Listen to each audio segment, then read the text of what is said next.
দেখো, তুমি তোমার নিজরে কোনো সময় অপরাধী মনে করিও না।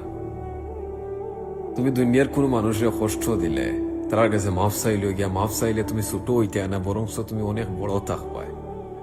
ইগো রাখিও না ভিতরে যে আমি মাফ চাইলে আমি ছোট হয়েছি, আমি ওতা আমি হতা, আমি লিডার, আমি নেতা, আমি খেতা, আমি খেলে গিয়া তার কাছে মাফ চাইতাম গিয়া। তুমি যদি ভুল করিয়া থাকো তাহলে তুমি যদি মাফ চাইলে তুমি সবটা সমাধান হয়ে যায়, তোমার সম্মানটা একবারে মাথার উপরে থাকবো। ওয়াল্লাহি আযীম, তুমি দরাত্তি ফরিয়া দিবে গিয়া হাতে হাতে।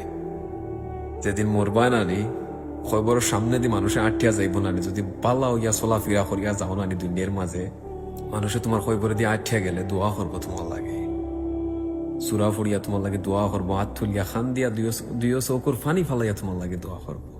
আর যদি মানুষের মনে কষ্ট দিয়া যাও নানি, তাইলে যে সময় মারা যাইবা খবর তোমার রাখইব নানি, রাখার পরে উঠিয়া কইব কিতা আল্লাহ বালা করছো নি কুতারে দুনিয়া থেকে নিছুন কি, এক আজাব আছিল দুনিয়ার মাঝে।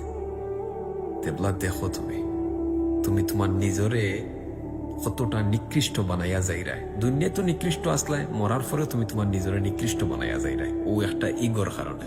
এত ইগো লইয়া চলাফেরা করা ভালো হয়, বুঝছো নি? যদি তুমি নিজের মনে করো যে আমি ভুল করছি, মাফ চাইলিও, মাফ চাইয়া দেখবা মাফ চাইলে মনটাও শান্তি থাকে, ফেসের মাঝে আলাদা একটা মায়া থাকে, নুরানি চেহারা থাকে।